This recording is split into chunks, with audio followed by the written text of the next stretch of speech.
So we have a lot to talk, right? We do. Thank you so much for having me. Oh, my pleasure. So tell me a little bit, and it has to be a little bit, right? Because it's so interesting about your life and how you became an entrepreneur. Well, to begin with, I've had 29 years with my husband and 4 children, and those 29 years have been really tough. We've had a lot of illness and a lot of hard trials like cancer and suicide, and I have always been an entrepreneur. Even during the difficult times. Even during the difficult times. And all 29 years we've had our own business, and we've been able to be really financially stable and have had great success being in business, being entrepreneurs, and still getting through the trials. So. But it came a point that you decided also that with your business you could impact the life of many women entrepreneurs. Yes. Tell me a little bit about that process. Well, there were so many times that I'd gone through tough things and really difficult times, and people would say, how are you so strong? How do you do this? How do you still stay in business? How can you balance both? And I just got really good at it. Tell me one of those challenges that you went through about your son. Well, my son, he was my oldest child at the time, was 9 years old, and was diagnosed with cancer. He had a brain tumor, and over 11 months, we spent 180 nights in the hospital. And we were self-employed. At that time, I had a daycare and a preschool, and I had to hire people to come in while I was at the hospital, but I still was able to keep my business going. I did have to bring in some employees, and I did have to do some things differently, but I found a really good way to balance both business and my family and our medical situation. And we were able to really do really great things during that time. During that time you spent 198 days at the hospital. It was not the only time, right, that you had to go back to the hospital with that kid? No, in fact, during that 180 nights that we spent in the hospital, my daughter, at 18 months old, her head didn't grow. So there were times when he was on one floor of the hospital in ICU, and she was in a different floor in ICU with her head. They had to take her skull off and fix it and put it back on. And so it wasn't just one child sick, it was both. And as we got to the end of our cancer treatment, my husband had a really bad ATP accident with a severe head injury and was not the same person for 2 years. Wow. And we were in the middle of generally our own home. We were building a home, and because of the medical bills, we got to move out of our house and live in a trailer. So we lived on site in a trailer, ran a business, and had medical issues. So at this point, you were running the business by yourself, right? Because your husband was recuperating and you had one employee or somebody helping you. Right. Now, what about the emotional part? Because it's funny, we all face some challenges in life, right? But sometimes you see entrepreneurs that the nail breaks and they go into, oh my gosh, I'm on depression because of that, right? How did you cope? Because in your case, it was pretty tough, right? You were having issues with 3 loved people, and so how did you manage to even think about business when all this was going on? Well, the first thing that I had to decide was what would happen if I didn't. And sometimes we don't look that far into the future. We have to look and really assess, if I don't do this business, where will I be? And that tends to make a big decision for you. After I decide what will happen if I don't, then I look at the point of, if I'm going to be depressed and if I'm going to let it overtake my life, what does that show my children? How do they benefit from me having a pity party or me going into, depression and not functioning? And I know that because I've done it both ways. There was a point when my son was doing better, my husband was doing better, and my twin brother committed suicide. And I was very tough. I got to go sleep with his kids and his wife because she wasn't coping, and I got to go take care of those kids at night and then run home and do my business. And I did that for about 6 months. And the minute that I quit serving somebody else and making that a priority, I went into depression. And I was totally in bed, don't bug me, I don't care. Why do you think that happened? Because I quit trying to do stuff for other people. I made it about me. Okay, so let's talk about that, because I know that's a big part of you, right? You believe in serving. And it's interesting, because in entrepreneurship, many times we become selfish. Exactly. Right? It is about competition, it's a jungle out there, and I don't even know if it crosses our mind we should be serving. So talk to me more about that. Well, the first thing that I would like to share with that is that serving can be in a lot of different ways.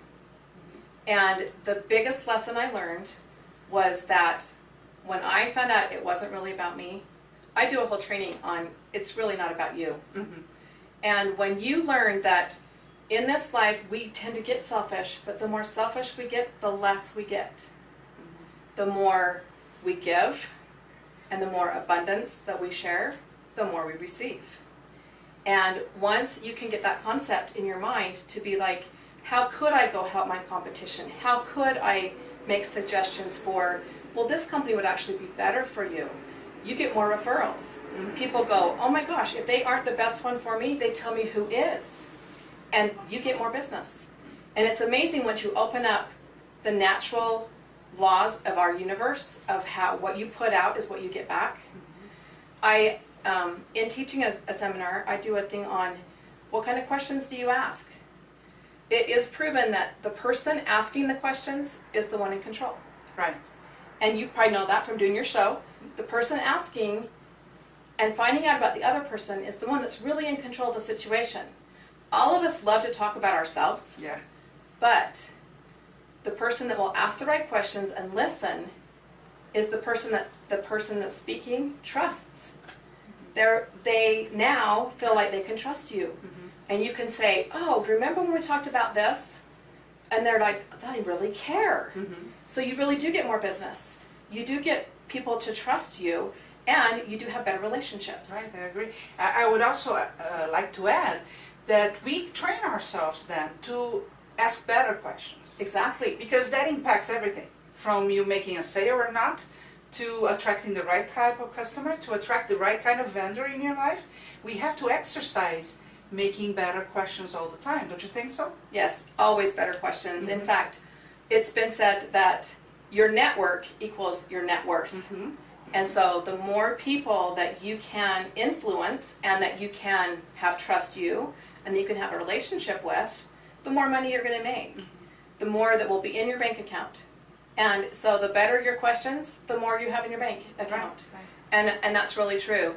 There's a lot of times that people think, oh, I'm shy, I don't want to talk to them, or I don't want to do this. But if you really get good at asking the right questions and listening for their answer, one of the things that I've also learned is that if it comes from my mouth, it's my opinion. Mm-hmm. If it comes from your mouth, it's fact and truth. And truth, people will believe. Let's go back to serving a little bit, because when we, you ask entrepreneurs, and I think because we have to incorporate things on a deeper level. If I ask, especially women entrepreneurs, if you ask, what do you do, why you do this? It's very easy to hear, oh, because I want to help people. And really for me, that's blah, blah, blah. Okay? Because we have to be sure where things are in place. And right. If you have a business, it's supposed to have a profit and you're there to make money. Now, when we are talking about serving, on which level are we really talking? It's not just I want to help people, because that's not going to take us anywhere. That's just talking. It's just talk. Give me some examples on how we can do this.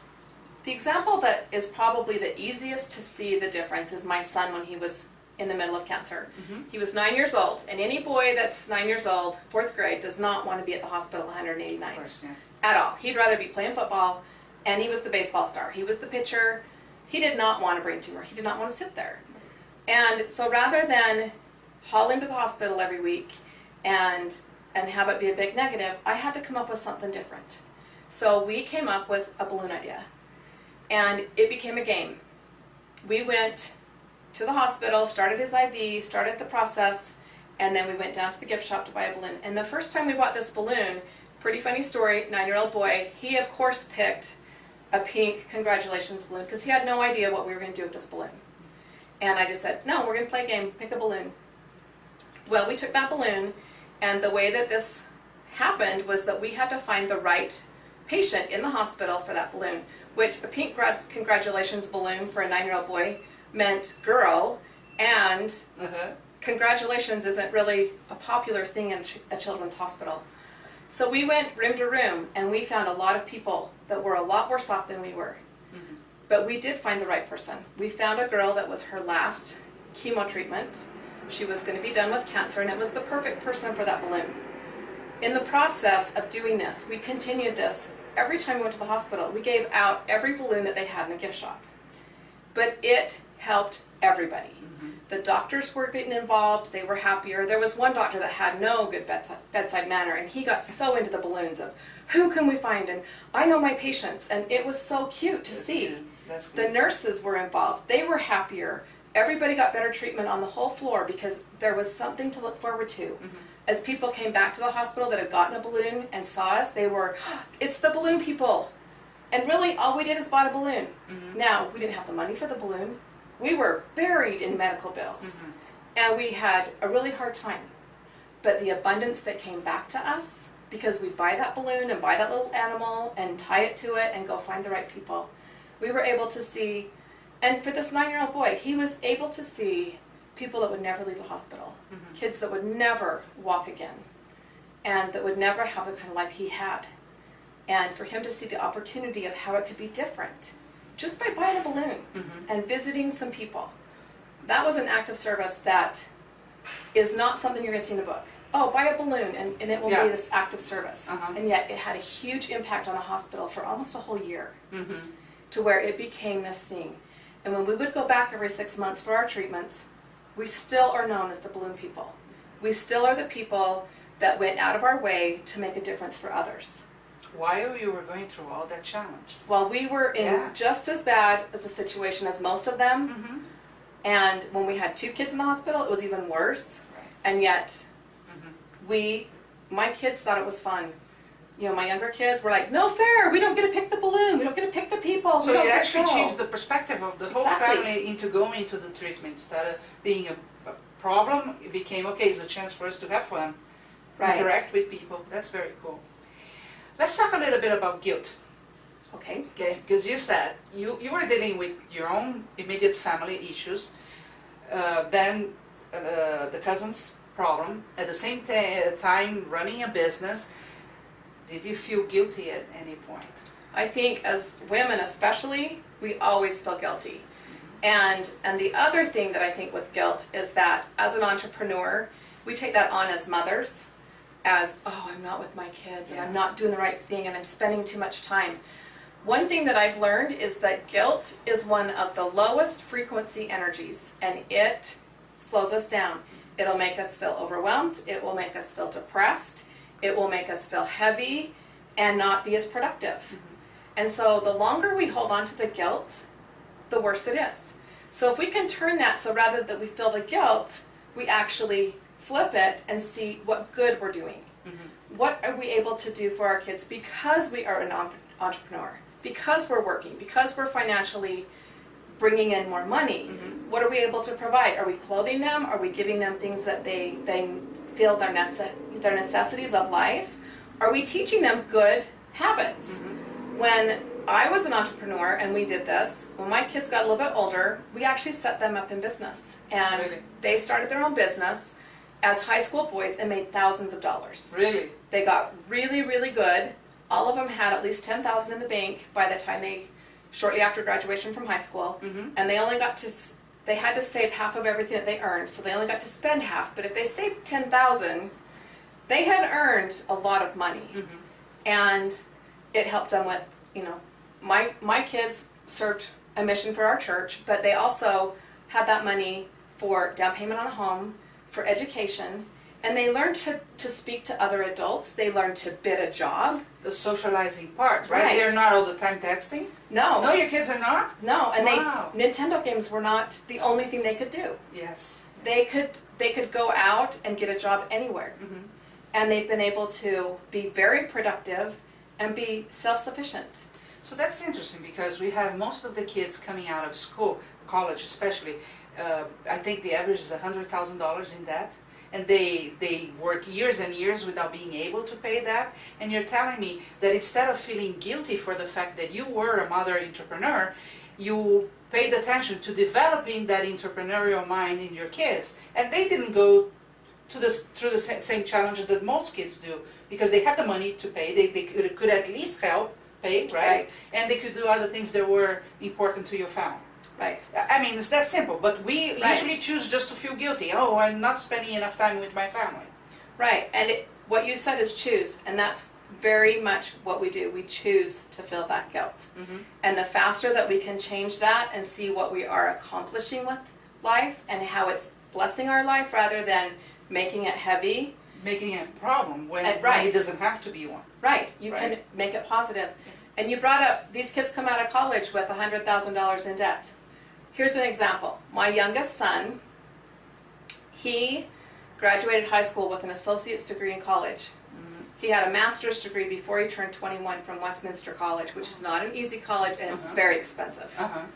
He finished completely with school with less than $20,000 in debt for his education. Nice. And he's only 23 now, owns his own home in Arizona, and is quite a big wig in his job, and has moved right up the ladder.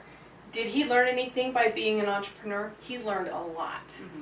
He learned skills that have just had him sell through school. I mean, a master's degree by 20 years old, and I'm very proud of him for that. He has moved on and is just moving up that ladder, making a ton of money at 23 years old, because he was taught skills to, this is what you have to do, this is how you have to do it. I mean, I made my kids keep their own books. I oversee it, but I made them help me when it was tax time. I made them, sit down and be like, okay, so we got to pay their employees. They had employees. We had a lot of skills that they learned by having them do their business and to learn what it took. Now I've got one that works for the city, and mostly because it's my son that had cancer, and he's very hard to insure.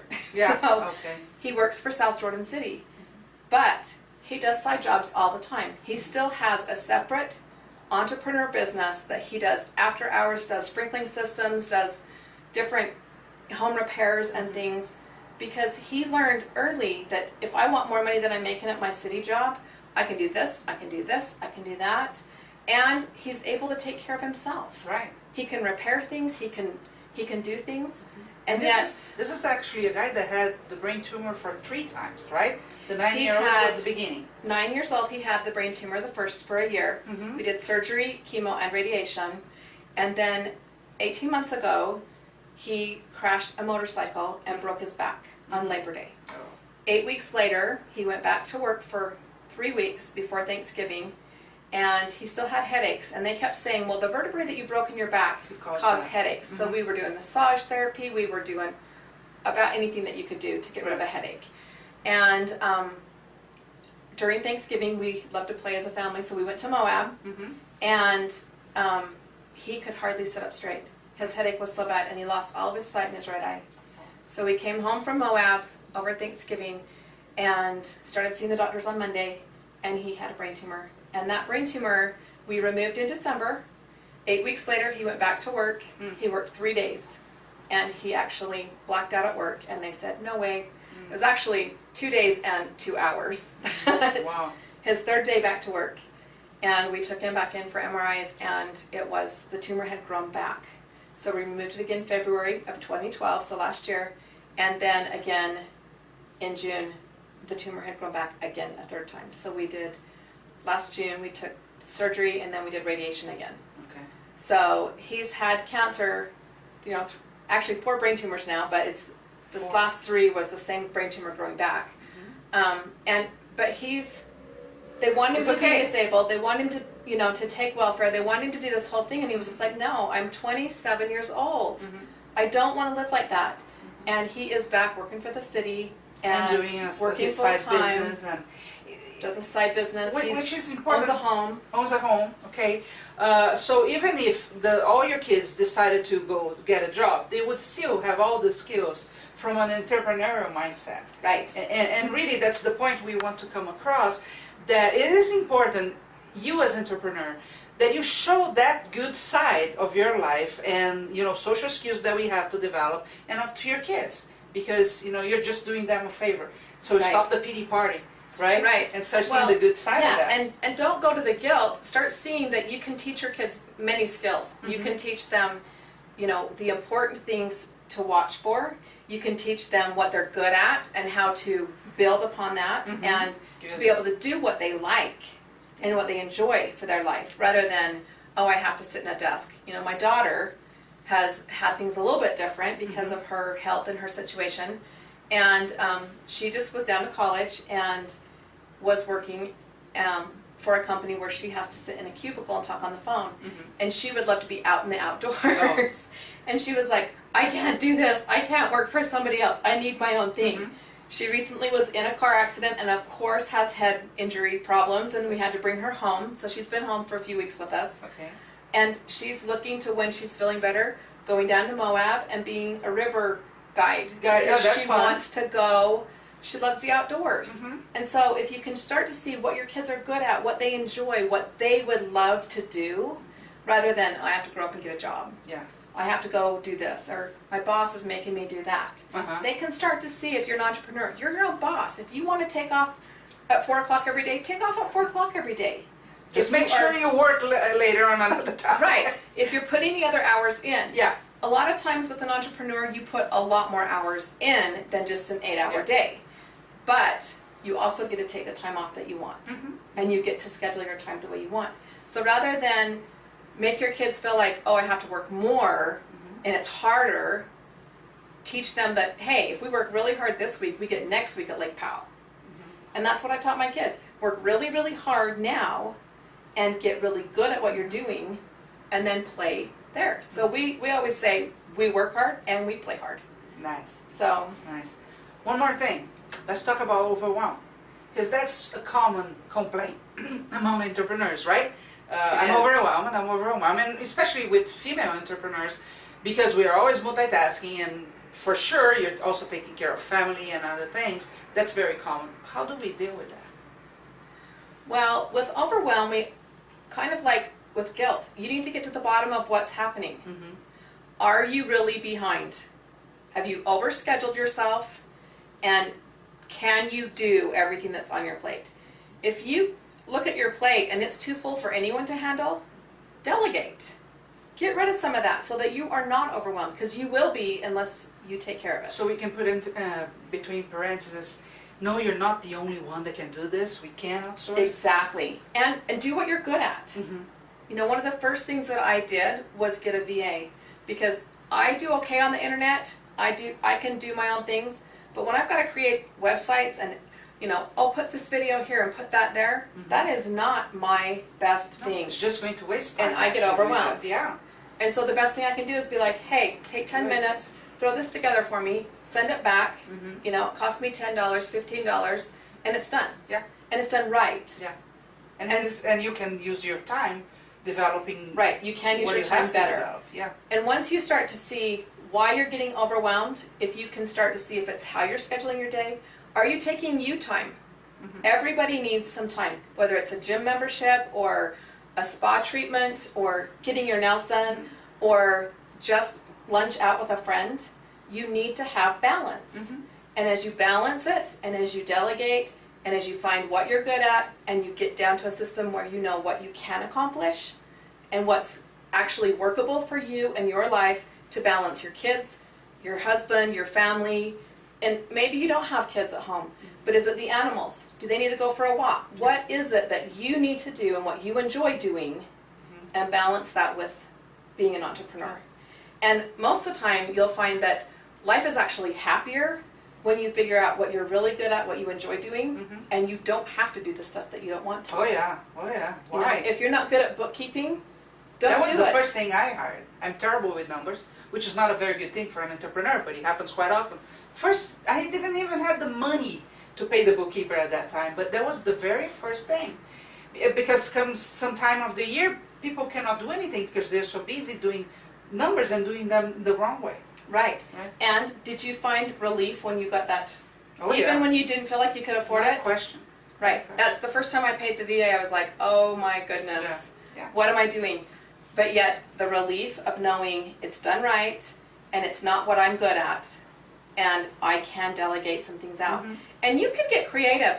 you can find out on your taxes, how much can you pay each child? What can they do? Can they clean the office? Can they do things and get a paycheck? And make it to where it's a benefit for everybody, so that the kids feel that they know they have something too, and they feel the quality of what's going on. They learn what has to happen. They feel better about themselves if they're able to help and contribute to what's going on, rather than be like, Mom, you're always doing that, and you don't ever get to go to my soccer game. Yeah. You know, if they were to help, and then everybody went to the soccer game and came back, it's a lot better situation. Right, it is. I would like to add something. The fact that we don't need to feel busy all the time. I see with my clients quite often the need to be busy, right? Because I don't know if you could tell better than me, if it increases our self-worth, what is it? But we have to be busy all the time. When we don't, because actually being busy gets in the way of growing. Right? We have to be doing what's necessary, like strategizing, seeing the big vision and seeing what is necessary to implement that. Right. But it's very easy to be overwhelmed because you're extremely busy when you don't even need to be.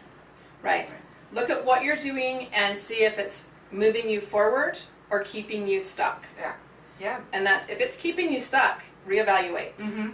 Because you should always be in a progress moving forward. Yes. So that you could work less and make more, or work better and make more, or work less and make more. Yeah.